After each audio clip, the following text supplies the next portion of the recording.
ஆரோக்கியம் ப்ளஸ் சுவை இந்த ரெண்டுமே சேர்ந்திருந்தா அந்த ரெசிப்பியை நம்ம ஏன் ட்ரை பண்ணாமல் இருக்கணும். அப்படி ஒரு சூப்பரான ரெசிபி தான் இன்றைக்கி நம்ம வீடியோவில் பார்க்க போகிறோம்.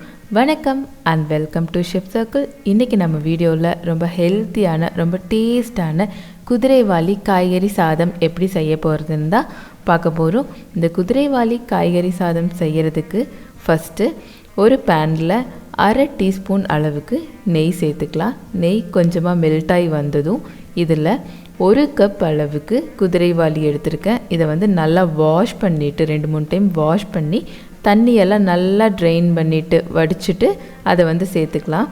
சேர்த்துட்டு இந்த நெய்யில் ஒரு 2-3 நிமிஷத்துக்கு நல்லா வறுத்துக்கலாம். வறுக்கும்போது லோ ஃப்ளேமில் மட்டுமே வச்சு வறுத்துக்கோங்க. இப்படி வறுக்கிறனால குதிரைவாலி அரிசி நல்லா உதிரி உதிரியாக இருக்கும். ப்ளஸ் அதோட ஒரு ஸ்மெல் இருக்கும். அந்த ஸ்மெல் இல்லாமல் ஒரு நல்ல ஃப்ளேவராக இருக்கும் நம்ம நெய்யில் ஃபஸ்ட்டே வறுக்கும்போது. இப்போ வறுத்ததுக்கப்புறம் ஃப்ளேமை ஆஃப் பண்ணிடுங்க மறக்காமல்.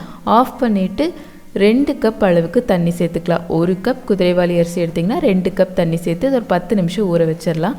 அதுக்கப்புறம் ஒரு மிக்சர் ஜாரில் கொஞ்சமாக புதினா, கொஞ்சம் கொத்தமல்லி தழை சேர்த்துட்டு இது கூட 4 பச்சை மிளகாய் சேர்த்துக்கோங்க.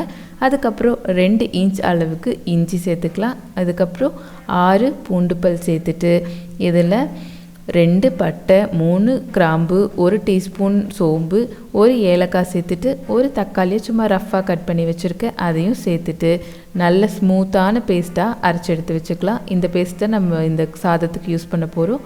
அதுக்கப்புறம் ஒரு குக்கரில் 1 டேபிள் ஸ்பூன் அளவுக்கு நெய் சேர்த்துக்கலாம். நெய் மெல்ட் ஆனதும் 2 டேபிள் ஸ்பூன் அளவுக்கு எண்ணெய் சேர்த்துக்கோங்க. கடலை நெய் எடுத்துக்கோங்க. அதுக்கப்புறம் ஒரு 2 பிரிஞ்சி இலை, 2 பட்டை, 3 கிராம்பு, 1 டீஸ்பூன் சோம்பு, 1 ஏலக்காய் சேர்த்துட்டு இது கூட நல்ல நீளமாக தின்னாக கட் பண்ணி வச்சுருக்க பெரிய வெங்காயம் 2 சேர்த்துக்கலாம். சேர்த்துட்டு இந்த பெரிய வெங்காயம் ஒரு கோல்டன் ப்ரௌன் கலரில் வர்ற வரைக்கும் இதை வதக்கி விட்டுக்கோங்க. அந்தளவுக்கு வெங்காயம் வதங்கினா தான் டேஸ்ட் நல்லாயிருக்கும்.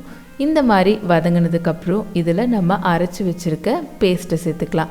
இந்த பேஸ்ட் அரைக்கும்போது தண்ணி எதுவும் சேர்த்த தேவையில்லை. ஏன்னா அந்த தக்காளியே ஒரு நல்ல அரைக்கிறதுக்கு ஒரு பதத்துக்கு கொடுக்கும். ஸோ இந்த பேஸ்ட்டை சேர்த்துட்டு இது ஒரு டைம் நல்லா கலந்து விட்டுக்கலாம். கலந்ததுக்கப்புறம் இதில் 1 டீஸ்பூன் அளவுக்கு ரெட் சில்லி பவுடர், இது ஆப்ஷனல் தான். நீங்கள் குழந்தைகளுக்கு கொடுக்க போகிறீங்க அப்படின்னு சொன்னால் இதை அவாய்ட் பண்ணுறதுனால பண்ணிக்கலாம். 1 டீஸ்பூன் பிரியாணி மசாலா, 1 டீஸ்பூன் மஞ்சள் தூள், அதுக்கப்புறம் இதுக்கு தேவையான அளவு உப்பு சேர்த்துட்டு இதை எல்லாத்தையும் மிக்ஸ் பண்ணி விட்டுறலாம்.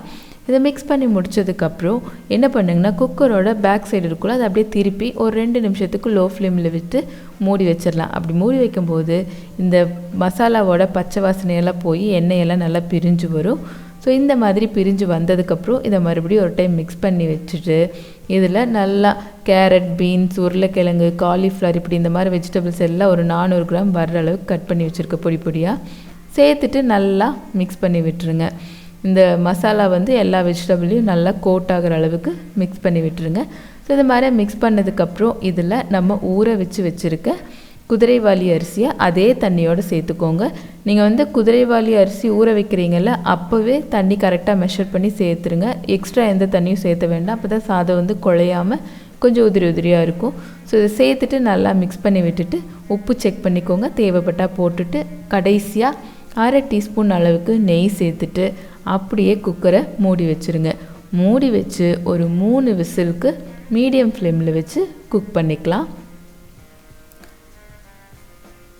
இந்த விசில் வந்ததுக்கப்புறம் ஃபுல்லாக ப்ரெஷர் ரிலீஸ் ஆகிற வரைக்கும் வெயிட் பண்ணுங்கள். ப்ரெஷர் ரிலீஸ் ஆகி ஒரு 5 நிமிஷம் கழித்து அதுக்கப்புறமே குக்கரை ஓப்பன் பண்ணுங்கள். இதே அளவில் தண்ணி, இதே அளவு மற்ற இதெல்லாமே போட்டிங்கன்னா பர்ஃபெக்டாக வரும், ரொம்ப குழையாமல் வரும். அதுக்கப்புறம் இந்த மாதிரி நல்லா மிக்ஸ் பண்ணும்போதும் ரொம்ப போட்டு கிளறக்கூடாது. லைட்டாக ஜென்டிலாக மிக்ஸ் பண்ணி விடுங்க. அவ்வளோதாங்க, ரொம்ப ரொம்ப டேஸ்டான ஹெல்த்தியான குதிரைவாலி காய்கறி சாதம் ரெடி.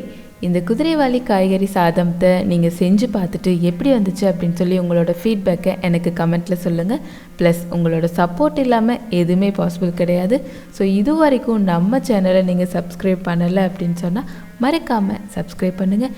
கூடவே பக்கத்தில் இருக்கிற பெல் ஐக்கானையும் ப்ரெஸ் பண்ணுங்கள். அப்போ தான் நான் போடுற வீடியோஸோட நோட்டிஃபிகேஷன் உங்களுக்கு வரும். தேங்க்யூ ஃபார் வாட்சிங். Take care. Bye bye.